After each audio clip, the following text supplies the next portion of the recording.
Hello everyone, welcome to RPG with TBJ. Always great to have you, creatives, community, and kind folks here on the channel. This week we are talking about flight. Yes, we take a subject and we spread it out all week.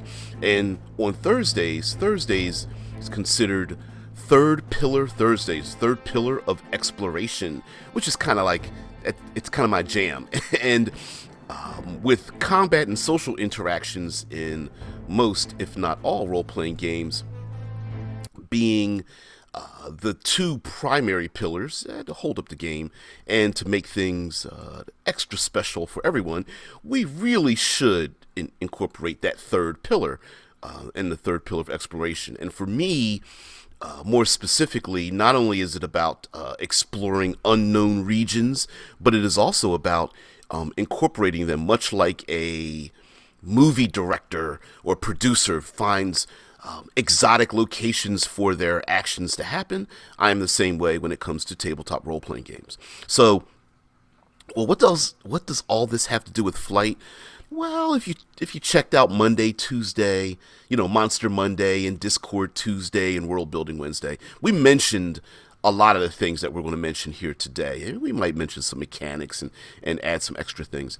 But in a world in which flight exists, and in tabletop games, flight comes across more often than not, whether there are magical beasts that are winged and they're flying down, or there's arcane magic that allows the PCs to fly through the air, or there are airships or jetpacks or helicopters, or simply climbing, swinging through the air, or getting tossed through the air by a large bully in a local biker den or something like that.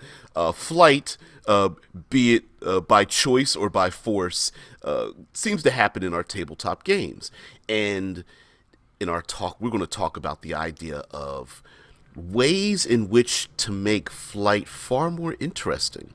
Now, of course, there is the problem of the one player character that has flight and the game master doesn't know what to do. Like, what kind of they're flying over all of the great 15 different encounters I have, or the one player character seems to have the perceived advantage over every other player character because they have flight and they are never a target. They're always able to stay as far away from adversaries and enemies.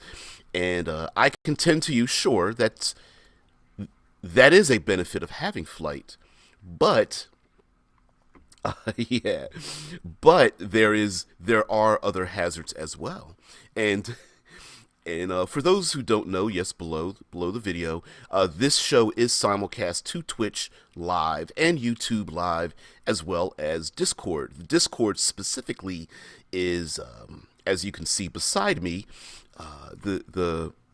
oops, wrong pointing. The Discord beside me goes to Fantasy Grounds College Discord, and you can participate there with the audio and drop into the chat and that kind of thing. And you might want to check out how to sign up for a classroom as well. We're down in the boiler room, by the way. That's where the cool kids hang out. If you get to the left and slide all the way down past the classrooms and the administrators and such. So anyway, the idea that well, there's only one flying character and everything else is stuck on the ground it's a little ridiculous.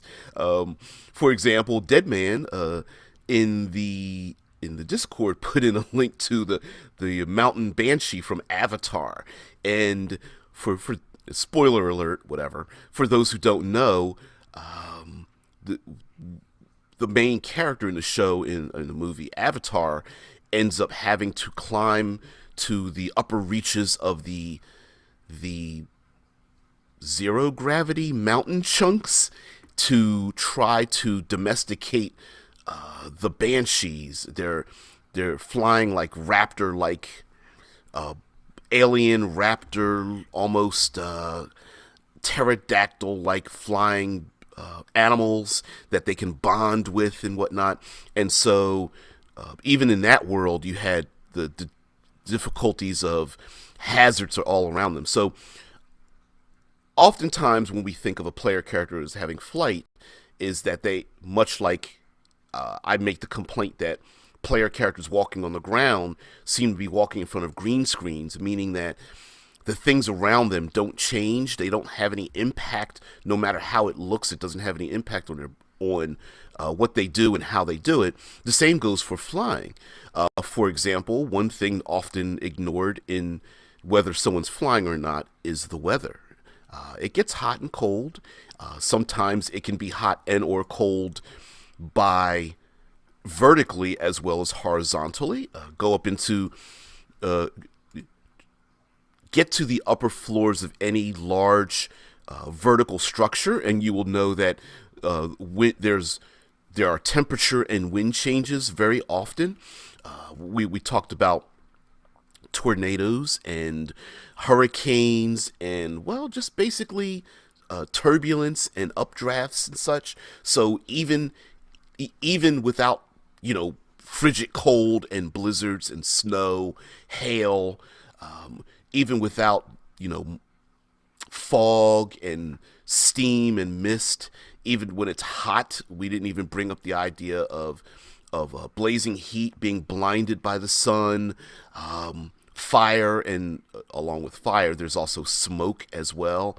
And when you have smoke, mist, and fog, they can obscure pretty dangerous places to fly through, whether they're canyons and valleys or the upper pinnacles and structures of large buildings and things of that nature. I did not know that in Avatar the predator was called the Leonopteryx, or the Na'vi name of Last Shadow. That was the predator that hunted the banshees, I believe, and of course the main character bonds with that creature. And something mentioned in the movie, I get the movie is a, what was it, Fern Gully and Dance with Wolves and so many other movies that it copied. But one of the things that I really liked that they mentioned very quickly in the movie was the fact that the creature that was known as the Last Shadow was dominated and by the comment that it is an apex predator and never looks up. Right? So it is so dominant in the air, it always looks down upon its prey and doesn't look up. And sure, that could be anecdotal, but actually it's kind of a cool thing. Maybe the player characters have to capture or dominate a griffin or a giant eagle or something to end up riding it, and that could be an adventure all of its own. For the player characters to achieve, flying status, they must capture one. And these characters might be very low levels or whatever you have in your game. Maybe there's some other kind of winged or flying creature or something, and its limitation might be the fact that it can fly quite a few miles in the air. I don't know how many miles, whatever. Whether anything can be measured by a few miles, but anyway, maybe it can fly a few miles overhead and feels like it's dominant. But anything that can surpass its level to come at it from above, maybe it considers it instinctually a dominant force. Like if you could land on the back of a griffin, that griffin's like, holy shit. Oh well, I guess if you got on my back from way up there, I guess you're all that. So that might be a thing. It kind of a little cool concept. I'm not saying that you should do that. I'm just saying that it's a cute little world building thing, especially if someone makes like a survival or nature check in your world, or some kind of a biology check with some alien planet or something of that nature. Now, along with weather systems, natural weather systems where there are storms coming into the area, sandstorms, mist and fog and those kind of things, there are also, you can incorporate aerial elements that are regular to the world, much like in the movie Avatar. They had floating chunks of rock, and there might be narrow expanses in which to fly through, so there might be an upper level of aerial maneuverability, but there still may be solid structures that go far above and beyond that, especially if you have maybe in your world there are thin air or poison gases. An example would be being able to fly through the clouds of Venus or something. And this is so far in the future, human beings or there are other animals that have been created or bred or brought there by aliens that can fly through the poisonous gases of Venus, or maybe someone has been trying to terraform Venus, and there's a level of breathable gases, whether people are adapted to breathe the gases or the gases have been the dangerous gases or acidic gases have been removed, but maybe it is at a level in which you can't fly above or below the gases. So there might be an upper or lower level for that, as well as the fact that maybe in your flying world there might be huge mountain peaks, or there may be ground but you can't see it, but maybe there are I was about to say pedestals, plateaus. There could be pedestals created by massive titans, but yeah, pedestals, pillars, natural formations of plateaus may exist in the world in which there are cities upon them. But if you drop below a certain level or go to a certain height, maybe the poisonous gases or thin air or a combination of the two would kill you. But if mountain peaks go above that level, maybe it's very dangerous to maneuver around those locations. And of course, you have updrafts, downdrafts, turbulence. There could be jet streams that help you fly in one particular direction very quickly. So it might be very easy to go around the poles or go around the equator or go from west to east, depending on the jet stream that you find. And it could be based on planetary rotation, or it could be placed there by sentient elemental forces or something of that nature. Now, along with flying creatures, of course, you have yourself. You have to have predators and prey. Okay, and those of us walking on the ground, we can look up in the air and we see birds, and we can see flocks of pretty passive birds being attacked by becoming the prey of the more predatory birds like hawks and falcons and osprey and various birds thereof, owls and things. But if you're a flying individual or you have flying in your world, maybe there are very huge predators in which it's far safer to fly in short spurts and get your rear end to the ground because of the dangers of drawing the attention of those creatures. And so it might be necessary to fly very close to the ground.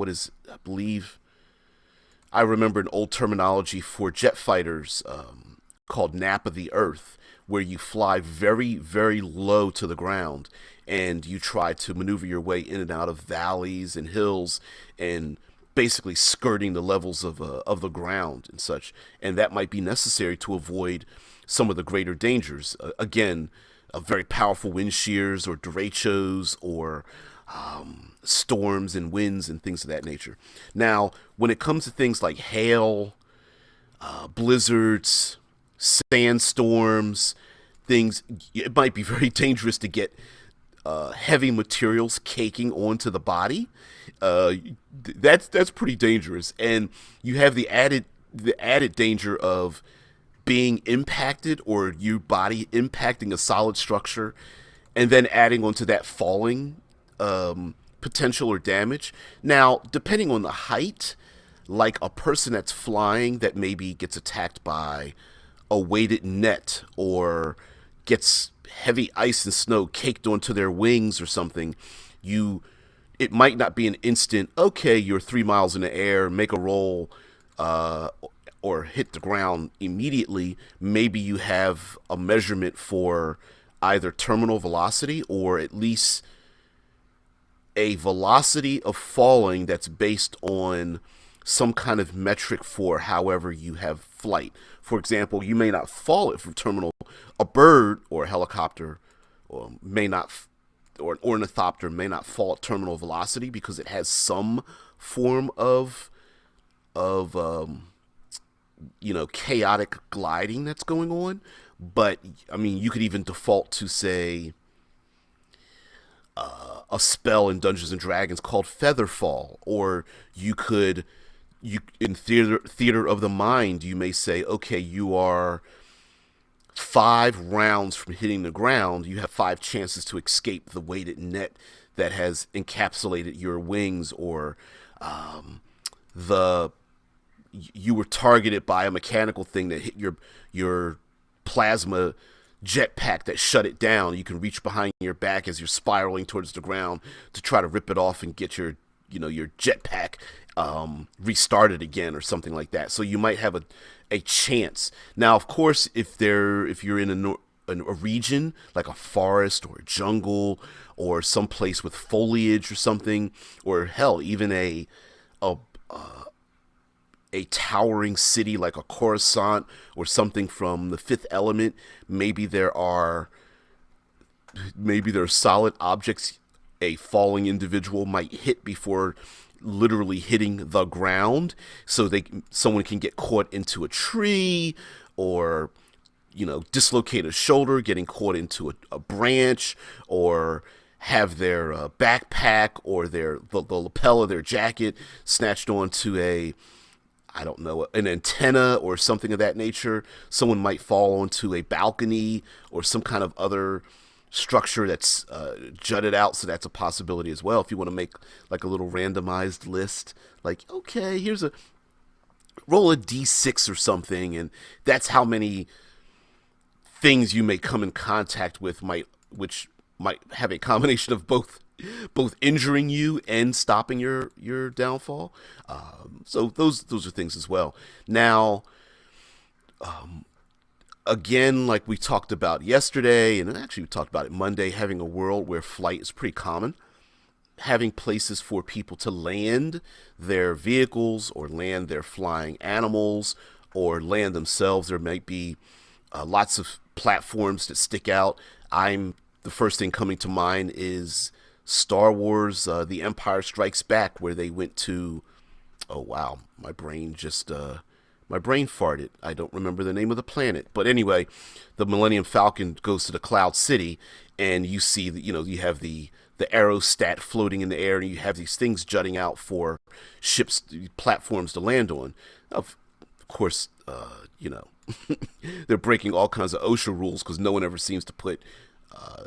likes to put handrails on these things, these structures floating miles in the air over poisonous gases. But whatever, maybe somebody will get around to putting some handrails down. But that being the case, very cool kind of concepts too, right? Having a running gun battle on floating platforms, knowing that one errant blast in the chest or the shoulder could knock you off the edge as you dangle with your fingertips or something, which for me, as a person who loves the environment and loves embracing that, kind of it's that one extra element of danger that makes something that changes the dynamic of the battle, right? One player character might be a kick-ass, and it's like, I'm going to pull my blade and I'm going to hack down the bad guys. And another player character is like, I can't, and this is my point about using the environment. They're like, I can't do as much damage as the other player character. My character sucks. But the environment could be a force multiplier. And it's like, yeah, I don't need to do 150 points of damage to the chest of the bad guy. All I got to do is push him off the edge of the platform, right? So, sure, one player character could take 2 hacks at the bad guy and kill him, doing 150 points. But another player character is like, could I just stand behind his legs and have him trip and fall? Or can I just poke him with my staff in his throat and make him, trip off the edge? And you're like, I don't know, probably. Try to make a roll. Yep, you succeeded. He's gone. So the environment can be a force multiplier both for the bad guys and the NPCs as well. How many times have we seen, a fight on on an airship, or a fight on the wing of a plane, or a fight on the outer membrane of a ornithopter, or a air not an airship, a balloon styled airship or something like that. And what does the bad guy or the hero try to do? I don't need to punch you. I can just pick you up and throw you over the edge. And again, us game masters and dungeon masters, remember, there's no upper limit to the bad guys you have. You don't need to conserve them. It's not like the monster manual or something's going to run out of bad guys one day for you using them. So what's your PC? Shoot somebody in the chest, they fall off the edge. Just throw some more in there, whatever. Who cares? They're also having fun with, say, PCs on a rope bridge, and pterodactyl riding goblins are throwing rocks at them or something like that. If a PC's like, hey, can I jump off the rope bridge and land on the back of the pterodactyl and give the goblin the old heave ho and throw him down into the chasm with the raging river below? Yeah, we're playing kind of cinematic. Yeah, what the hell? Go ahead. Now, when it comes to the dangers of flying, me bringing up the idea of a player character jumping off of a rope bridge to land on a pterodactyl riding goblin, you're going to have to do a session 0 as regards to how cinematic you want to. Wow! Oh, hey, long time no hear from you there, Vladimira. Hey, what's going on there? Hello. Yes, it's been a while. Anyway, I'm going to get dinged by that. The idea that a player character could do something like that is definitely something you need to talk about in the session 0. Those who default to a more gritty, realistic kind of thing might not go for that and ask for any number of die rolls before you fall to your death, whereas someone who is far more cinematic with it may not care. And I'm kind of a person that defaults to cinematic instead of the gritty or even more realistic thing. And no, I remember it all, dude. I remember everything. Oh wow, didn't expect you to remember me. In my honest opinion, no, in my honest opinion, I remember you all. So thank you very much. Thank you for finding the channel back again. We probably I don't think this guy's still producing. And yes, I am. So, by the way, those who don't know, yes, listed below the channel. Yes, this show is simulcast on three channels: Twitch, YouTube, and Discord. So if you would like to participate in any of them, you may do so at your leisure. And just drop in a comment or something like that. I'll read it out loud. And please keep it. Children and grandmas, remember, children and grandmas, keep it nice. And remember, everyone else can see what you're saying. Now, the idea that not only are there die rolls to do a particular act, for example,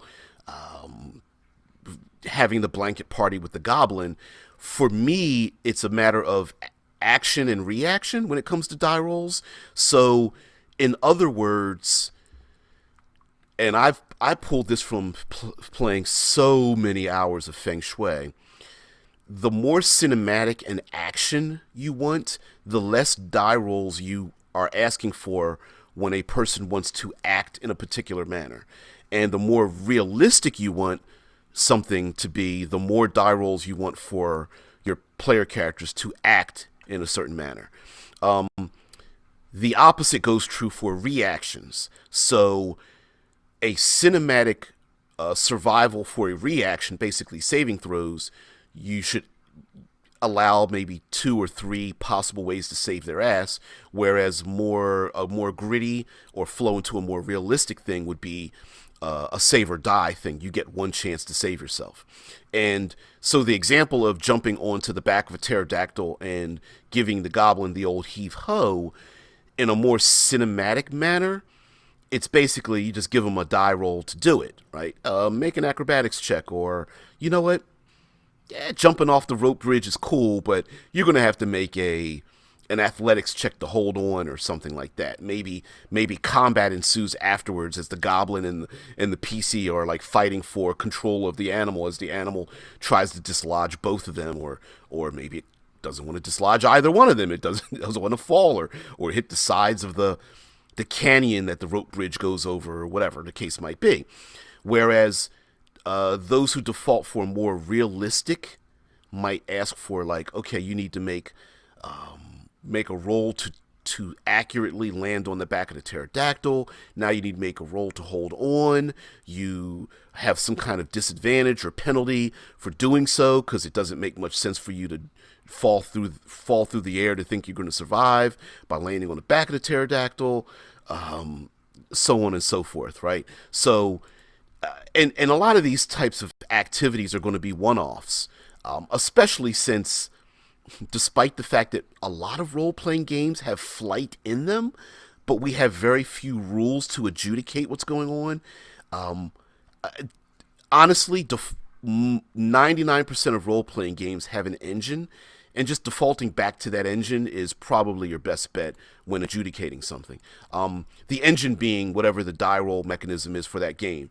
Percentile dice, dice pools, roll a d20, roll 2d10 and take the highest, roll 4d6 and add up all the fives and sixes you roll. Whatever the engine is, I'm sure there's a way to do it, and just default to that, right?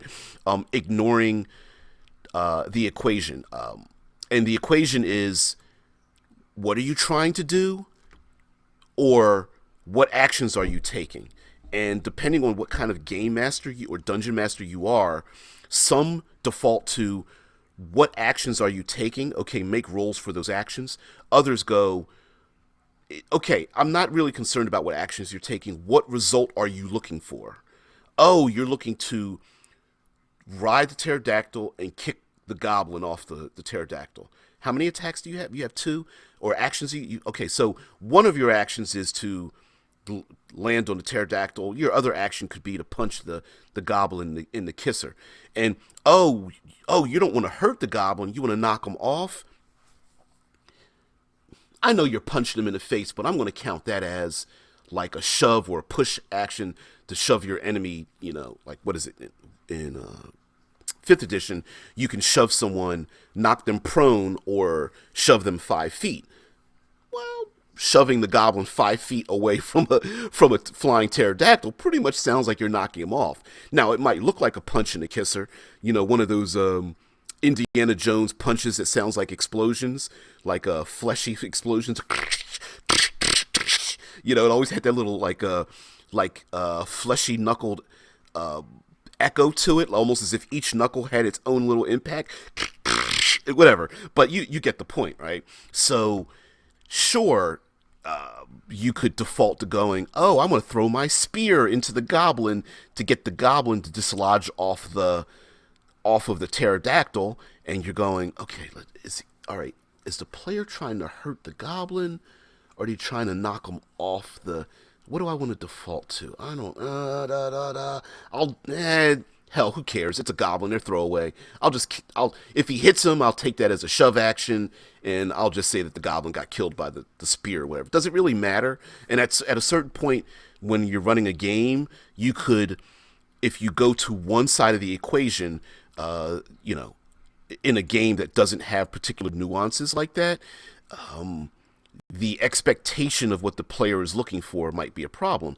And I understand that these are the kind of things that make or break game masters and the immersion that your players are having and the expectations. But I think the end result of that is the rule of cool, where the end result is like, you're not talking about what die roll you made and the game mechanics. What you're talking about is, my badass character jumped off a rope bridge, landed on the back of a pterodactyl, and punched a goblin in the throat, right? And, having him spiral down, screaming in his little goblinoid screams, peeing in his pants, right?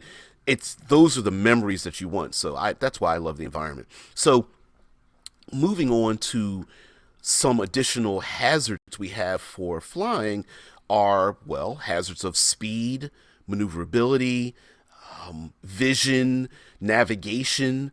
How many times have we seen starships navigate through asteroid fields or nebula or some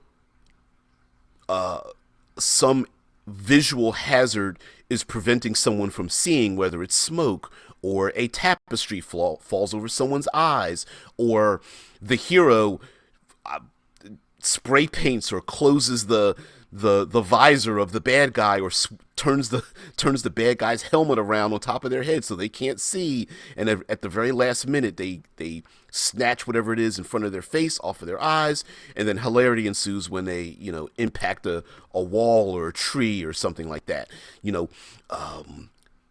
I go towards speeder bikes and hovercraft and asteroid fields and maneuvering through massive city-sized arcologies and buildings, dome cities with huge buildings and walkways and catwalks and spurs and foundational beams holding massive shielded dome cities up in the air and flying in and around those things. We've seen many times in superhero movies and comic books and such. You have them maneuvering in and around structures and whatnot. And adding that extra element into your game might be really cool. For example, you might say, all right, you can take two actions, not including your movement. One of those actions might be maneuverability, and it might be a matter of tactics, right? I'm flying after the bad guy with my on my griffin, and I'm going to fire my crossbow at the bad guy twice. And as a game master, you go, okay, well, if you take two actions to attack, you're going to have to make some kind of save or animal handling check to maneuver your griffin around the hazards of the top spires of this massive, medieval city or something. But if you take one of your actions to ensure that you maneuver your griffin, you're not going to have to make those rolls at all. Like, I love the idea of placing how much danger the PCs are in the PC's hands, right? Listen, spend your bonus action to maneuver. I'm going to count that. You could even relate this to the game. What is it? There's a disengage action or something like that, or a dodge action or whatever. Like, listen, here's the action. Spend a bonus action. Dad, don't worry about making rolls to maneuver. You've got one part of your mind on maneuverability, the other mind, attacking your adversary who's trying to fly away from you, right? But hey, you want to use both of your actions to take, you're an arcane archer or something. You want to take two actions to fire two bolts? All right, but I'm going to have to ask for an animal handling check and that kind, and then each round, much like I say that the environment is like a lair, puzzle, riddle, trap, obstacle, hazard, all those things added together as one.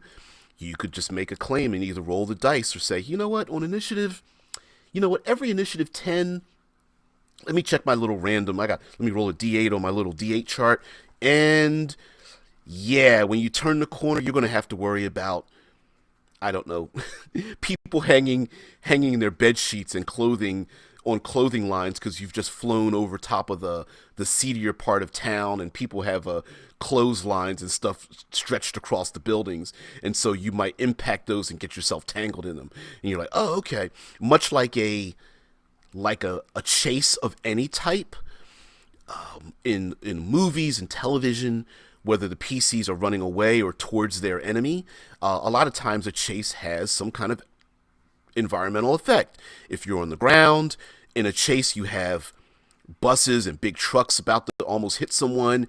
You have the proverbial taxi in a big city, slamming on the brakes and hits the bad guy and gets the bad guy flipping across the street when the good guy just slides across the hood of the car. You have yourself a bike rider cutting people off. Someone always has to drive a vehicle through the fruit stand. I don't know why there's always how much produce is being sold on streets these days, but I guess I'm a Philly kid, so those would be hot pretzels, which I don't understand why they don't drive through a cart full of soft pretzels. Anyway, there's always a cart with something in it. There is the fear that someone may hit a woman with a child in a baby carriage. Although many times that baby carriage has been hit, but it's actually a homeless person with some cans or canned goods in it or something, or aluminum cans or whatever. But you get the point, right?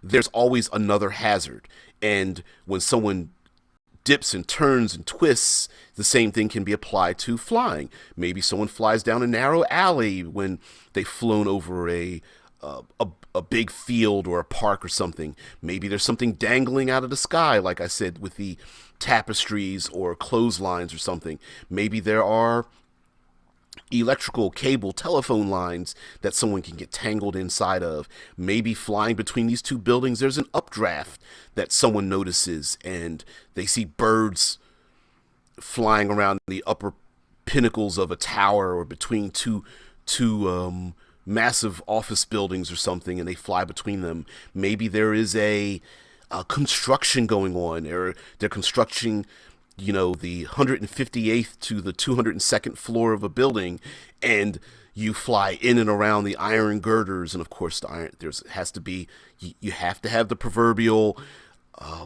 construction arm with heavy iron girders on it that has to swing and sway. Maybe there's a worker who jumps for their life to get out of the thing, but of course accidentally activates the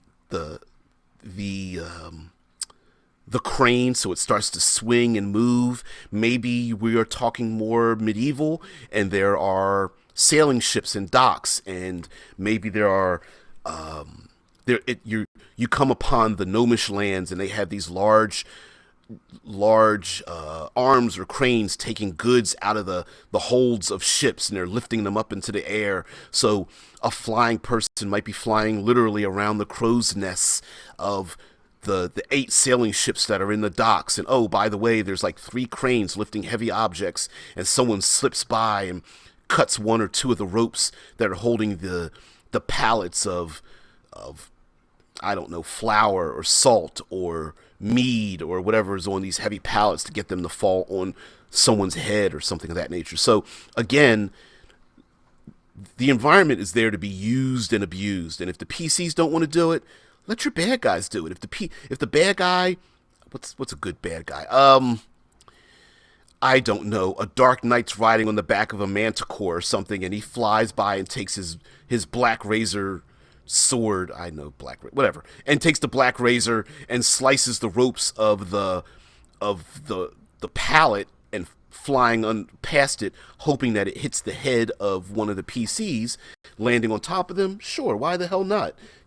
Maybe the PC is like, oh, can I try to get one of the sails to fall down on the bad guy and have it, confound their winged flying? Hell yeah. Why not? Let that happen. Skill rolls, die rolls, attack actions, things like that. And don't be afraid to yeah. Oh, Dead Man brings up like Hans from Die Hard. Yeah. The old slow motion, the slow motion at the end of Die Hard. Oh, spoiler alert. But yeah, falling at the end of the movie in slow motion, firing the gun. We've seen that before too. Bad guy dangling. Good guy needs to save MacGuffin. The MacGuffin could be like a girlfriend or, I don't know, launch codes or whatever the hell it is. And then bad guys, slow motion falling, firing their pistol before they go splat. Oh, Vlad's like, I was just about to say Manticore was planning on using one this Saturday for players, though I'm not sure to what capacity. Look, I'm a huge fan of classic mid-level monsters in like Dungeons and Dragons. I love harpies, manticores, sphinxes, giant eagles, rocks. Like I love the old classics, man. Specifically the ones with wings on them. Yeah, I'm a dinosaur person as well. I know there's a huge contingent of do you or do you not dinosaur in your medieval games. I'm pro dinosaur, but I get it. And and Joe's like, yeah, so many ways to get funny with sphinxers.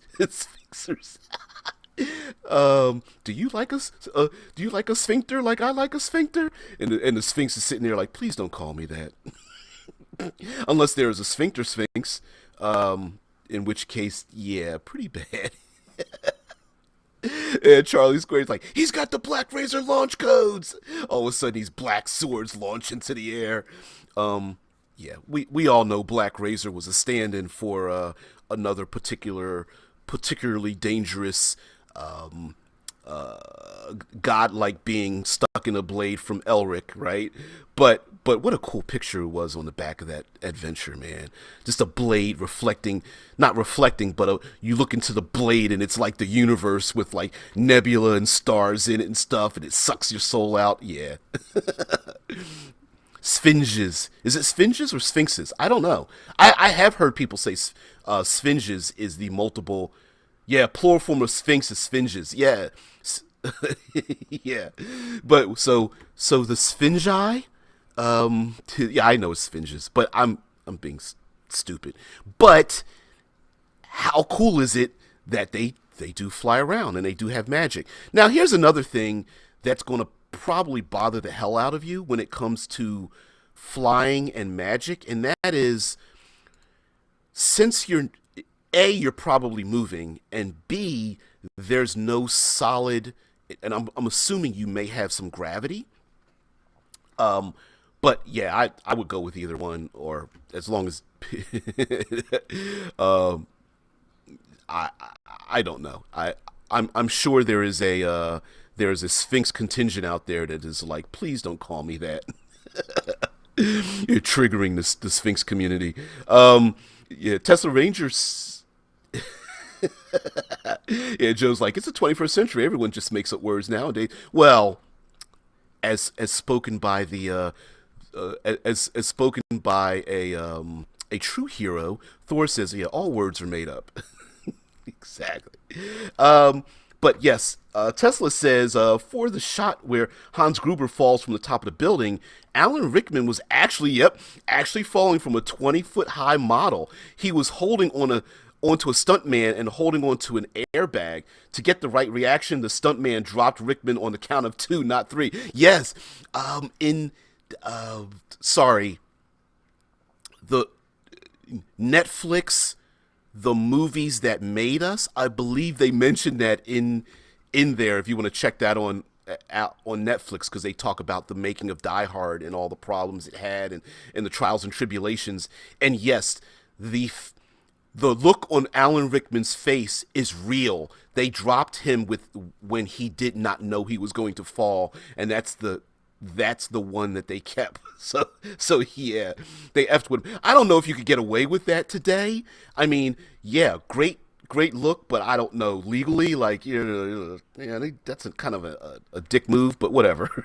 But yeah, kind of cool that they did that too.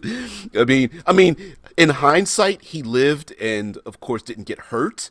Especially since he was like, I don't really think I should be doing this stunt, but this is before digital effects was a big thing. So yeah, dropping somebody from a building, you had to drop them 21 feet. And listen, I don't like heights at all. Well, I don't mind heights. I don't like the fall down. So yeah, hell yeah.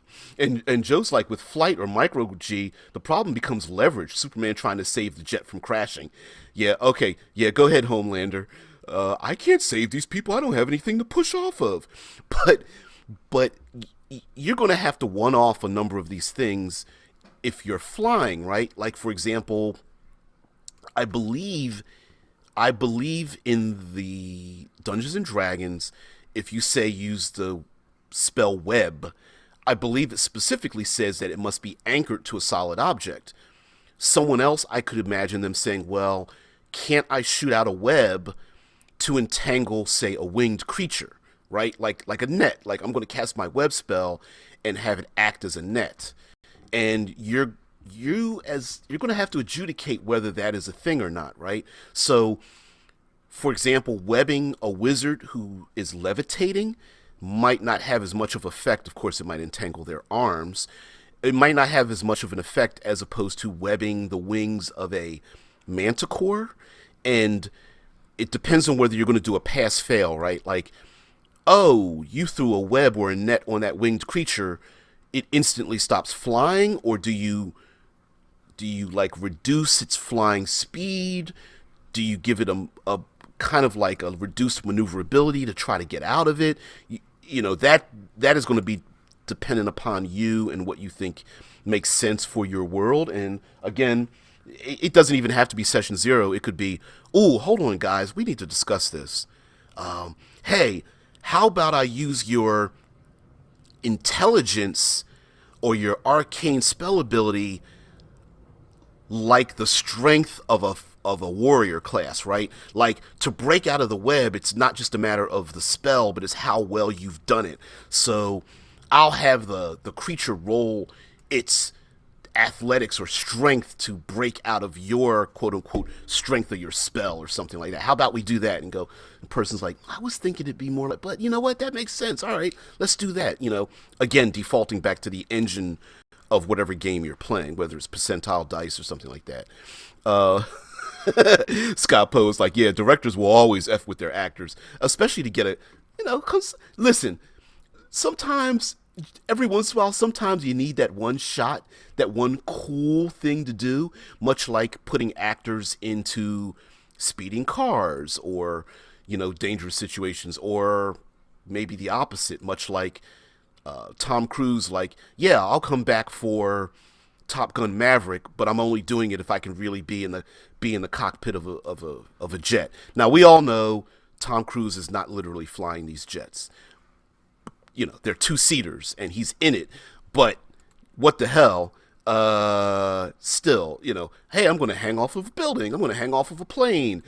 And I know the insurance companies are like, dude, like, I know you control Cruise Wagner Pictures, but damn, he's got to be paying out the ass for those insurance payments, because if he gets hurt or killed or permanently injured, there goes the production. So, but again, flying around. What are some other special abilities that on the ground don't matter, but in the air might have some problems?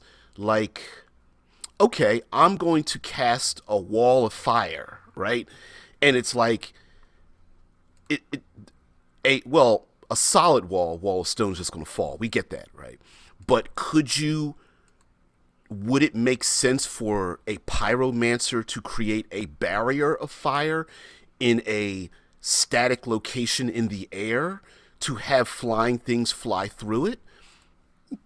You might want to discuss that. Now, mind you, I would default to yes more than no if you are embracing the idea that your world is filled with flying people and creatures and beings and stuff, right? Like, for me, if the default is everyone's got access to flight, oh, hey, you guys, here are 6 creatures you can fly on. I've got a pterodactyl, a giant bat, a griffin, a pegasus. Like, you guys get to pick one at the start of the game. I don't care your first level, pick one, and you're like, really? Yeah, everybody's got flight in this game. That's how we're starting out. This world is filled with flying things. You're like, oh, okay, this seems kind of cool, right?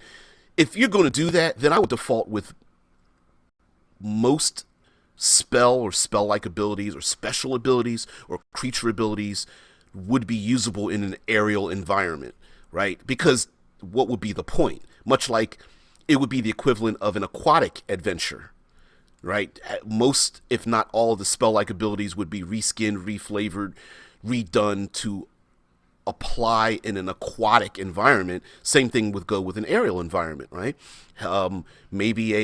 Maybe certain spells are actually far more useful than you think. Much like I'm going to cast a fog cloud in front of the bad guys so they don't see that they're going to fly into the bridge, or I'm going to use gust of wind under the wings of the flying creature that's chasing me to get it to get discombobulated and then spiral out, and hopefully it'll hit something before it's able to get control of where it's flying. And you're like, well, you know what? It might be better if you did it while maneuvering between those two narrow towers. You're like, oh, that's right. I'll put a gust of wind between the towers and or whatever, or some, those kinds of things. And for me, like, again, with the rule of cool, I would default to going like, you know what, that actually, a wall of fire in midair, I'm liking that. I'm not going to run out of bad guys. Who cares if they get their asses kicked? I'll just add more later. If not now, later on. Go. I was hoping this encounter would be tougher, but what the hell? So they killed the harpies real quick, right? Sometimes we have to learn. We have to learn to accept the fact that the game, no plan survives exposure to reality, right? Everything gets foobarred the minute you throw it out there amongst everyone else. So sure, did you want this to be tougher? Yeah. Maybe later on, one of those flying things goes back to the bad guy to let the bad guy know what the good guys are doing and going, oh, that's what they're capable of. So next time I'm going to have them, I'm going to send more forces, bring everyone, right? So what else are unique things when it comes to flying? Well, vertical versus horizontal. What happens when players are in a vertical environment? Let's say an underdark mine shaft, or they are in an elevator shaft, or they are in a vertical, they're fighting a beholder who set up their haven to have a number of vertical shafts, right? When you fire or shoot a solid object up, what's the aftermath of that? And we did a whole series on aftermath, right? I'm going to use my fireball in the woods. Yeah, why not? Because you might like set the entire forest on fire. Why would that happen? Because it's fire. It's like napalm, dude. Like, yeah, you might not want to do that because you're going to probably burn, a couple of million acres of landscape. This is going to last for months in my world. And you go, seriously? Yeah. Hell, you could do that with a burning hand spell. Damn it, you could probably start a fire with some prestidigitation or druid craft or whatever it is. So be careful. Druids all pissed off like, God damn it, one little tear rolling out of their eye as somebody throws trash out of out of an airship or something. That might be a thing in your world. But again, verticality. I'm going to cast a web spell over the shaft. I don't even need to worry about what's going to happen to it because it's going to fall down flat, right? Or can I just dump, can I fly to the top of the shaft and just start dumping boulders on top of people? Okay, sure, why not? What happens, how efficient would it be to be able to summon or create something that is heavy stuck on the body of an adversary, right? Like, I'm going to summon an elephant. Why would you want to summon an elephant in the air? You're going to summon an elephant on top of the bad guy's saddle? Yep. Oh, okay. Although that's pretty nasty to have an elephant fall out of the sky. But you get my point, right? Like, I'm going to summon a brontosaurus. And like, well, your favorite animal to summon is a T-Rex. I know, but if I summon a brontosaurus on the skiff of the yeah, it shows like the Hitchhiker's Guide. Yeah, it flies through the air like a brick doesn't. Yeah, exactly. The whale in the Hitchhiker's Guide. It's like, yeah, got a long time to think about what happens before you hit the ground, right? And that might be a thing. Like, the skiff is chasing us. What if I summon a brontosaurus on the deck of the ship? I don't think it's going to be able to hold up. And the game master, you're like, what? Damn, I didn't think about that, but yeah, that kind of works. Yeah. Ground. I will call it ground. Hi, ground. How are you? Pow! Right? Vladimir says, as we all know, firefighting is not at its peak performance um, in the 1500s, or flesh to stone when they're flying creatures. Flesh to stone. Hell yeah. Yeah, I mean, how long would the creature need to I don't know, turn to stone, be paralyzed, hold monster, hell, uh charmed, whatever the case might be. Hell, you only need to do it for a short amount of time, blinded even. I'm going to, can I cast a light spell on the facial barding of the armored griffin that's flying after us? And they're like, why would you want to do that? Oh, oh, you want to cast a light spell right in front of his face? Yeah, yeah, yeah, just to distract him. Okay, okay, you're maneuvering. It's kind of a hard. I'm going to give you disadvantage, but if you make it, damn, that's cool. You're like, all right, that's cool. I'll take the disadvantage. Can I spend an inspiration on that to cancel it out? Hey, that's cool. Matter of fact, for the idea, you know what? I'm going to give you inspiration, so act like you didn't even spend it. All right, cool. Give me some dice. You know what I mean? Like, go for it. Just rule of cool with these kind of things. And again, you hear me like defaulting to the engine, right? Defaulting back to like adjudicating things. Now, I hear you. I relax. I hear you saying, well, if you let them do it once, they're going to keep doing it all the time. And then my response to that would be, A, let people learn from it. Let your bad guys learn from it, right? They're going to learn. B, if you use the environment, you're not going to have the same environment all the time. It's not always going to be people flying around the upper pinnacles of towering buildings. Maybe it's going to be underground. Maybe it's wintertime and there's a major blizzard and you sure as hell shouldn't be flying in it, all that kind of stuff. Joe's like rust on the nails holding the ship together. Uh-oh. Really? Rust monsters dropped on ships and stuff? But hell yeah. Those dwarven craft spewing out smoke or whatever from their steam engines and such, their coal-fired steam engines flying through the air. Yeah, you might not want to do that. Heck, I suppose you could even claim that a stone gargoyle is heavier than many of the creatures of a similar size.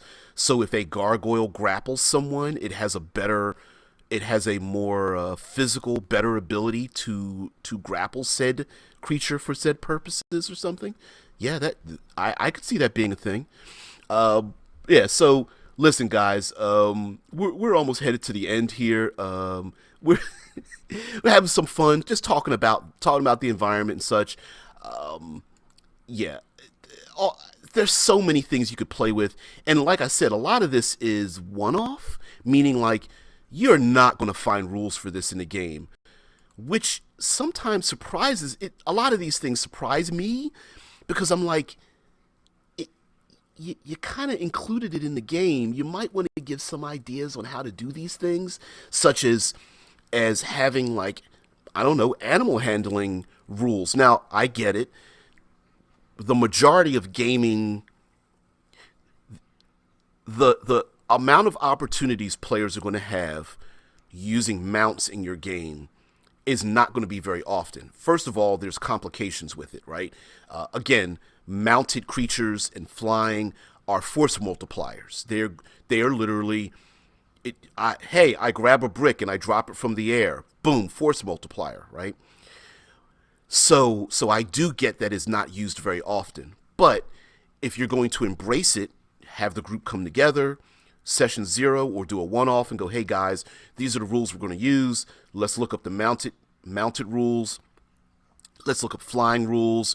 Here, hey, listen, these are the very minimal rules we have.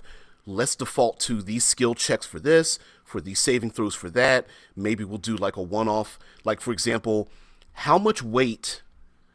Here's a simple question. How much weight can a wizard hold up with a fly spell? Right? I don't know.